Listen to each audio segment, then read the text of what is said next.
Assalamualaikum and hi everyone. My name is Nuratita binti Muhammad Idris.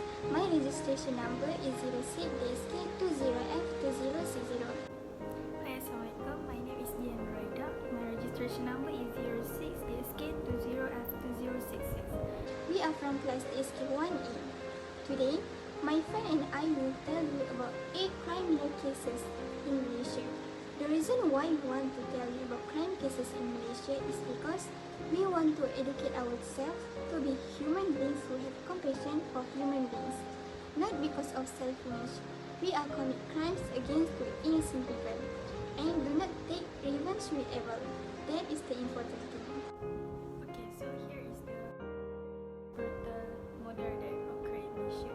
Some of killers have been arrested, have received sentence to death, and some of them are still free out there. The first crime cases that I want to tell you is murder Datuk Mazlan Idris. There are 3 people who have been charged and linked to the murder of Datuk Mazlan Idris. The murder was committed by Muhammad Effendi Abdul Rahman and his wife Masna Ismail, or better known as Mona Fendi, and their assistant Juraimi Hussein. July 1993, Datuk Mazlan Idris has approached a famous shaman Mona Fendi to help the occult to improve his political career and climb the ladder. Datuk Mazlan Idris was beheaded and his body was mutilated and part of his skin was removed. Her body was found cut into 18 parts and buried around Mona Fendi's house in Pahang. This is the picture shows the body of Datuk Mazlan Idris cut into 18 parts. And this is weapon used, which is the axe. The bones and flesh of Datuk Mazlan's body were put in the basin and poured into the store hall of the house. These pictures show how the situation is. Mona Effendi and Juraiman were tried before Honorable Judge Datuk Muqtasidin sitting in the Temerloh High Court in 1995 and charged with murder under Section 302 of the Malaysia Penal Code, a crime that carries the mandatory death penalty. The talk became a media sensation. Mona Effendi are an attractive couple in their late 30s year, accused of committed brutal witch-related murders. Mona Effendi loved to wear expensive clothes in court every day. Unlike everyone else during a death row trial, he always had a sweet smile for the media and seemed to enjoy media attention. The case lasted for 65 days and heard testimony from 76 witnesses. The prosecution told the court that money was the motivate for the murder and referred to shopping stunt, new faces and Mercedes. Finally, the Honorable Judge had handed down the death sentence of each of them, that they will be taken from court to recognize, prison and then hanging until they die. After hearing the sentence, Mona said, "I'm happy and thank all Malaysia."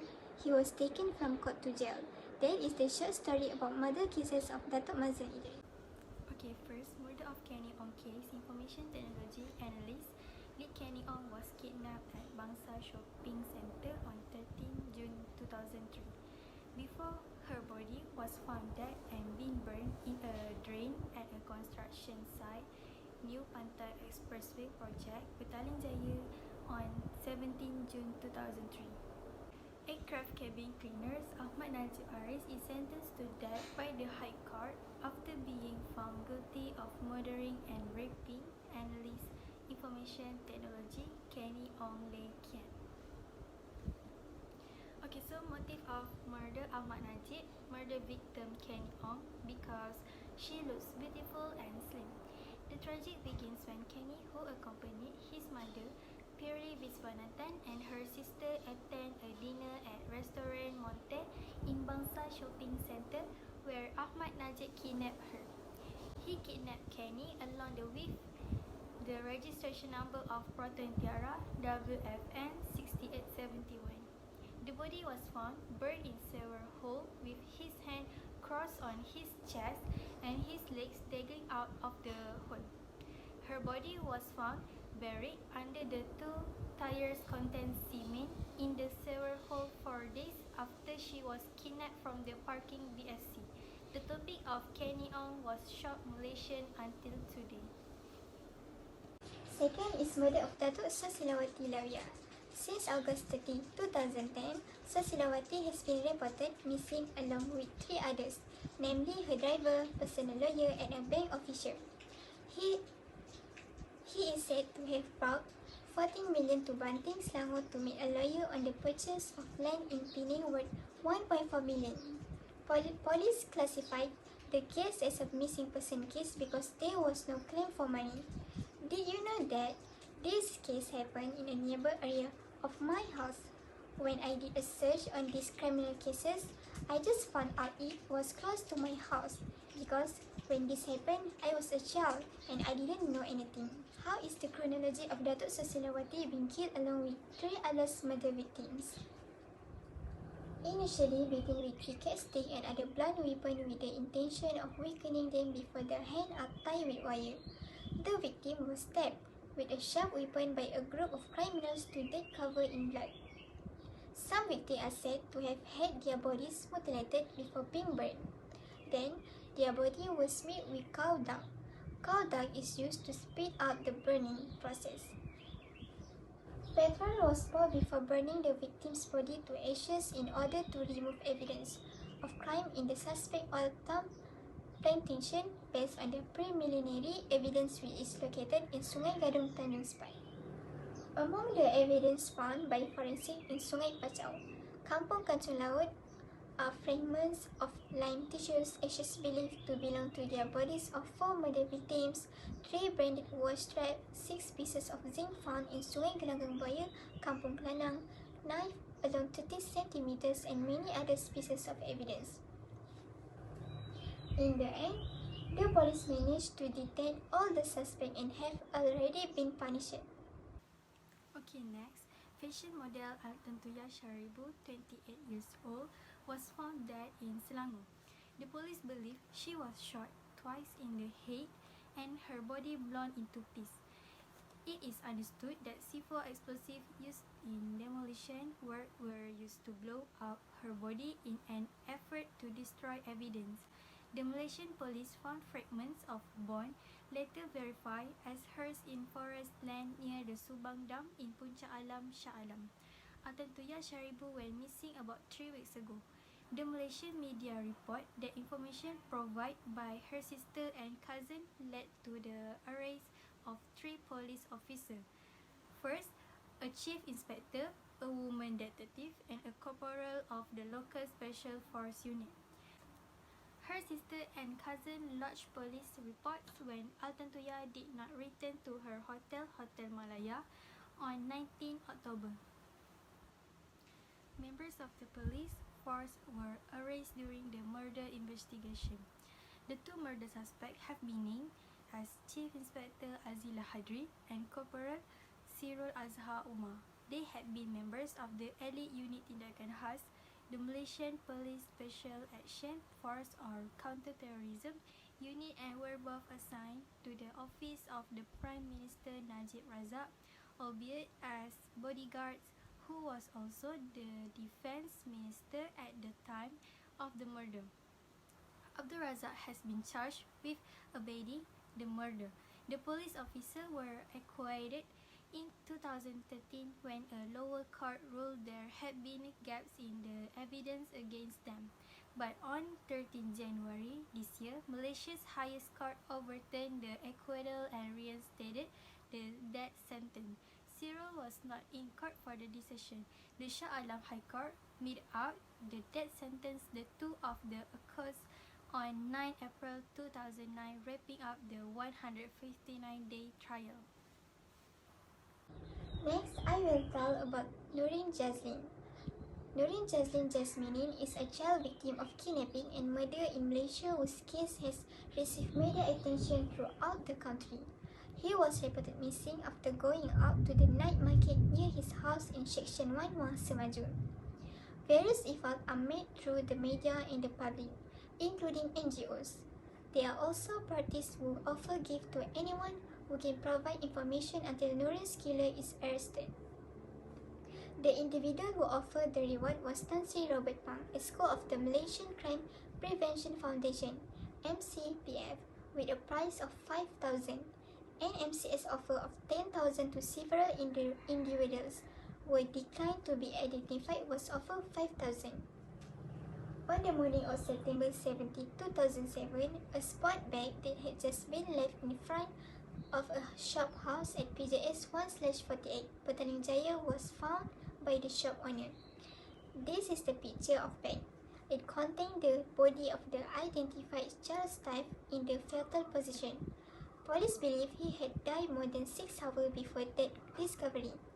The most horrible were cucumber and eggplant found stuffed in the genitals and had caused the rectum to rupture. It has been determined that a bacterial infection has contributed to his death.